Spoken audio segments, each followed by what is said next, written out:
Bonjour à tous, je suis très heureux de vous retrouver dans V8. Au programme cette semaine, nous essayons la Renault Mégane CC. Un retour aux 24 heures avec la superbe BMW M3 numéro 79 et tout de suite quelques images de Super League Formula. Vous savez, ce sont les clubs de football qui font rouler des monoplaces.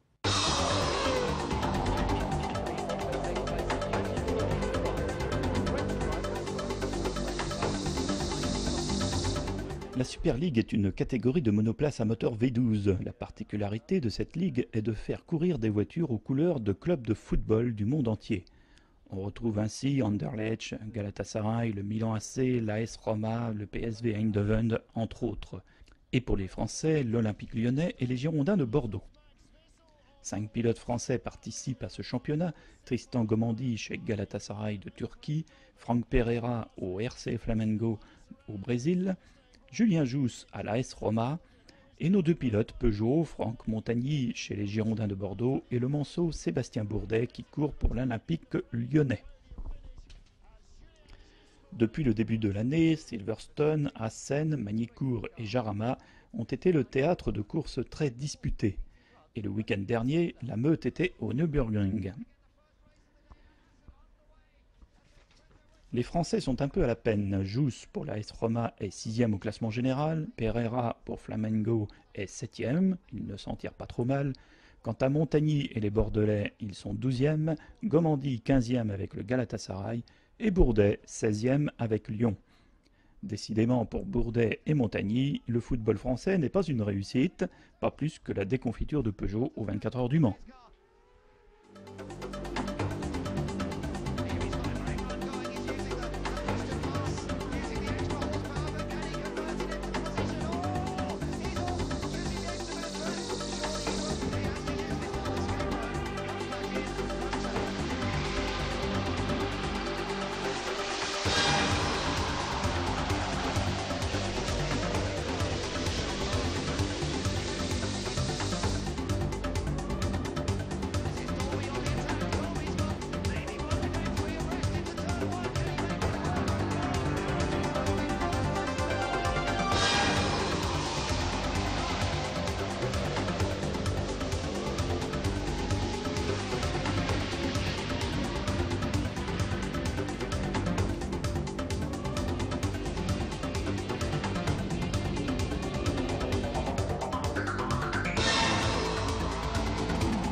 BMW au Mans, c'est également artistique. On se souvient d'Andy Warhol, Alexander Calder. Cette année, c'est l'artiste américain Jeff Koons qui a décoré la BMW M3 numéro 79 aux 24 heures du Mans.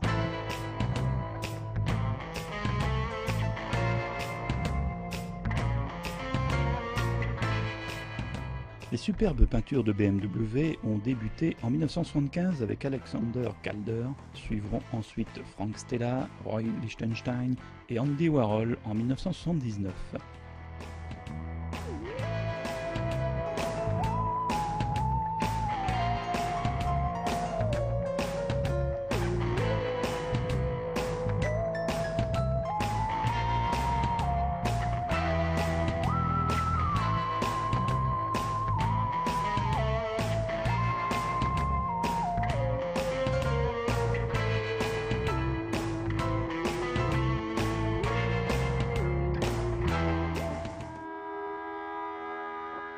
« 2010 marque le retour de BMW aux 24 heures du Mans avec une Art Car arborant un design élaboré par Jeff Koons qui a été choisi par le chanteur Bono, leader du groupe U2.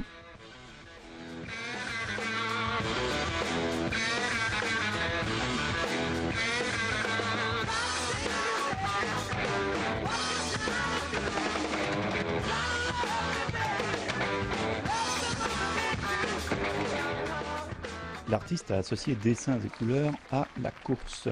Il en résulte un graphisme rempli de lumière, de couleurs vives, de mouvement et de puissance.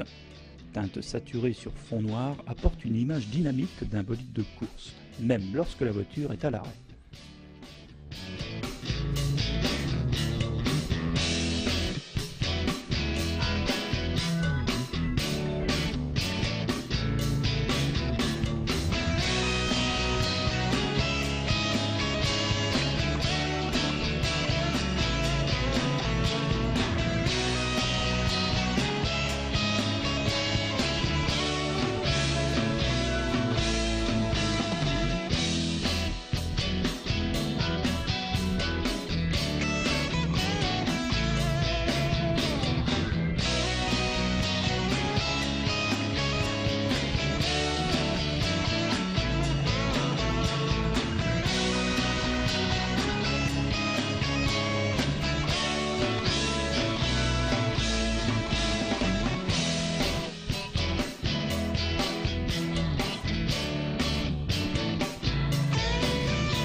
C'est l'été, enfin, il fait chaud et on va pouvoir ouvrir le toit des coupés cabriolets. On essaye cette semaine la toute nouvelle Renault Mégane CC. R19 et Mégane 1 étaient des cabriolets à capote en toile. Mais cela fait 7 ans que Renault commercialise des coupés cabriolets à toit rigide avec la Mégane. Et c'est une réussite, plus de 170 000 exemplaires vendus en Europe. La troisième génération de Mégane impose le changement sur toute la gamme. C'est au tour du CC de bénéficier de cette cure de jouvence qui permettra de replacer la Renault dans la concurrence de certaines rivales, et notamment celle de Peugeot avec la 308 CC. La nouvelle Mégane CC reprend bien le style de la berline avec la face avant identique. La ligne générale est élégante, même si l'arrière en impose, assez volumineux, mais il faut bien loger le toit, et avec des feux arrière bien dessinés qui débordent sur le coffre et atténuent ainsi le volume arrière. La ceinture d'habitacle est de couleur aluminium et le toit escamotable tout noir, détourant le reste de la carrosserie. La Mégane CC garde ainsi un aspect cabriolet, même en coupé. Le toit entièrement vitré réalisé par Karmann en Allemagne reprend les mêmes principes que l'ancien modèle. Il s'articule en deux parties pour une surface totale de 1 m² et se déploie en 21 secondes, véhicule à l'arrêt. À bord, on retrouve la planche de bord de la Mégane Berline, une ligne fluide et une finition soignée. Les équipements sont également issus de l'offre Berline, avec entre autres le pack GPS TomTom qui se contrôle avec le panneau de commande situé près du frein à main. Ce cabriolet 4 places ne fait pas de miracle pour les passagers arrière. L'espace aux jambes est réduit, mais le dossier est assez incliné pour ne pas avoir mal au dos. Le coffre ne fait pas de miracle non plus, 417 litres en coupé, il descend à seulement 211 litres en cabriolet. À rouler, la Mégane CC est agréable, une petite vitre coupe-vent placée entre les appuis-têtes arrière réduit les turbulences aérodynamiques et sonores. Si l'on ajoute le filet anti-remous qui se place au-dessus de la banquette arrière, on peut rouler à 130 km/h sans fatiguer. On connaissait les qualités routières de la berline, le coupé cabriolet est lui aussi surprenant. Pas de roulis et une agilité dans les virages associée à une tenue de route irréprochable. Cette efficacité est par contre obtenue par un alourdissement du châssis, 160 kg de plus que la berline, soit un peu plus d'1,6 tonne. Les petits moteurs vont être à la peine. 2 blocs essence sont proposés en 110 et 130 chevaux et 3 diesels en 110, 130 et 160 chevaux.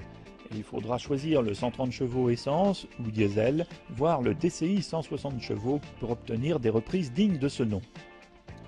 On sera donc contraint à une conduite tranquille, d'autant que la consommation s'en ressent. La Mégane CC est gourmande. Pour les prix aussi d'ailleurs, Renault est un peu gourmand. La dotation est généreuse et les qualités au rendez-vous, mais tout de même, les tarifs démarrent à 24 900 € en essence et 27 750 € en diesel.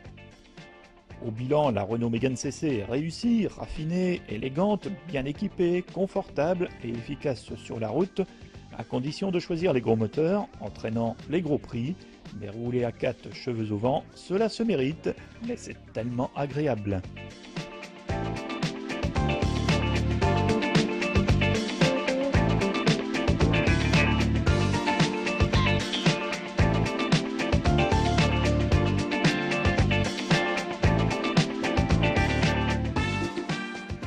V8 est maintenant terminé. La semaine prochaine, nous débutons les émissions d'été avec les meilleurs reportages de V8. Nous commencerons par Le Mans Classique et des images inédites qui annoncent l'édition 2010 les 9, 10 et 11 juillet prochains.